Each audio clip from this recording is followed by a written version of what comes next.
Dear students, हम पढ़ रहे हैं chapter number 3 atoms and molecules. और लास्ट टाइम हम लोगों ने मॉलिक्यूल्स के बारे में पढ़ा, that what are molecules. Then molecule of elements के बारे में पढ़ा, एटमोसिटी ऑफ एन एलिमेंट पढ़ा। Now today we are going to study about the molecule of compounds.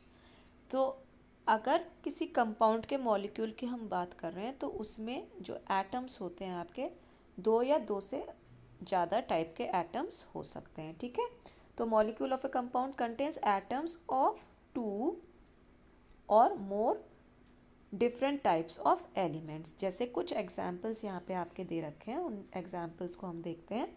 जैसे कि आपका वाटर का मॉलिक्यूल है, दिस इज H2O। तो इसमें आप ये देख रहे हो दो एलिमेंट्स हैं, हाइड्रोजन एंड ऑक्सीजन। दो एलिमेंट्स जो हैं कंबाइन करके आपको कंपाउंड बना रहे हैं। और वाटर जो है ये एक मॉलिक्यूल है कंपाउंड वाटर का एक वाटर जो कंपाउंड है उसका एक molecule, it is represented by H2O। Now comes ammonia. Ammonia का देख लीजिए, अगेन एक जो मॉलिक्यूल है अमोनिया का, it is made from the two elements nitrogen and hydrogen.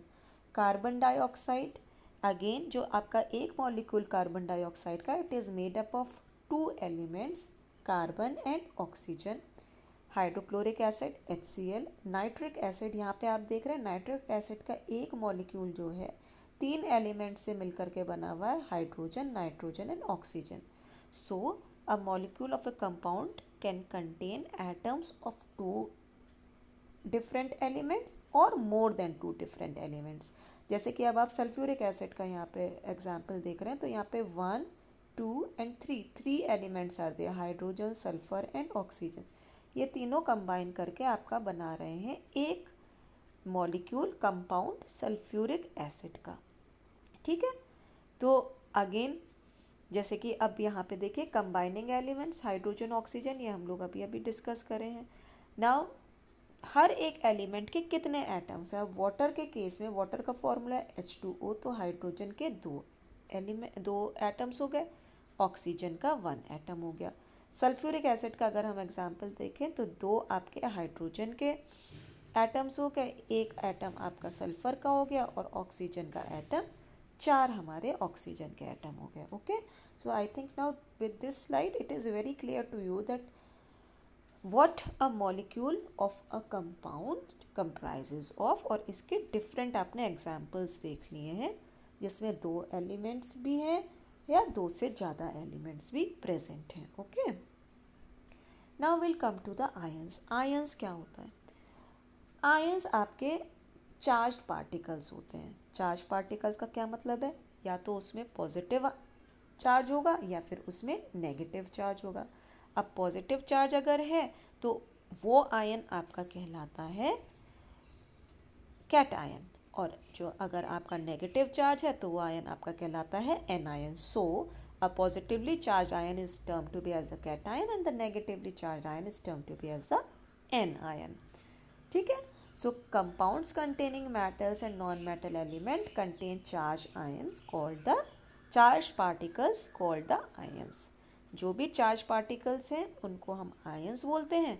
ये आपके पॉजिटिव भी हो सकते हैं, नेगेटिव भी हो सकते हैं। अगर वो पॉजिटिव है तो वो कैटायन कहला रहा है और अगर नेगेटिव है तो वो एनायन कहलाता है। So now next comes the term valency. What is valency? Valency is the combining capacity of an element. अब यहाँ पे हमारे ये जो एक टेबल दे रखी है इसमें कुछ common ions and their valencies are given. For example जैसे सोडियम, सोडियम का आयन क्या है? Na+। सोडियम आयन, ये this is an example of cation. ठीक है, पोटेशियम K+, आप पोटेशियम आयन को रिप्रेजेंट करना है तो it is K positive. Calcium को आपको रिप्रेजेंट करना है तो इट इज़ Ca+2। तो यहाँ पे जो ये 2 आपके जो है डिनोट कर रहा है, +2 जो डिनोट कर रहा है वो आपकी वैलेंसी है। 2 आपकी वैलेंसी है। यहाँ पे अगर मैं सिल्वर का देखूँ आयन तो it is denoted by Ag+1। मेरी वैलेंसी इसकी सिल्वर की कितनी है? 1 है।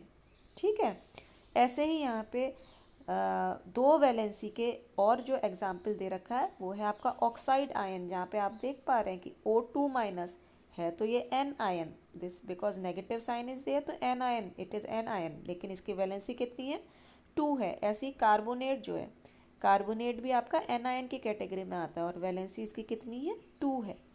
आप अगर फॉस्फेट पे आ जाएं, फॉस्फेट भी आपका एन आयन की कैटेगरी में है क्योंकि नेगेटिव साइन है।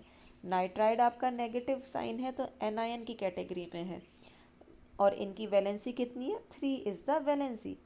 एल्यूमिनियम आपका कैट आयन की कैटेगरी में आता है और इसकी वैलेंसी कितनी है, 3 इसकी वैलेंसी है।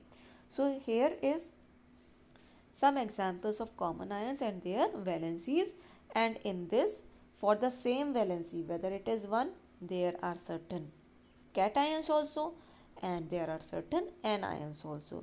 ऐसे ही अगर वैलेंसी 2 लेकर के चलें तो बहुत सारे आपके ऐसे आयंस हैं जिनकी वैलेंसी 2 है जो कि कैट आयन है और ऐसे आयंस हैं जिनकी वैलेंसी आपकी 2 है और वो एन आयन की कैटेगरी में आते हैं। So we are going to stop over here students and then we will continue with the next topic in the next class. Thank you very much.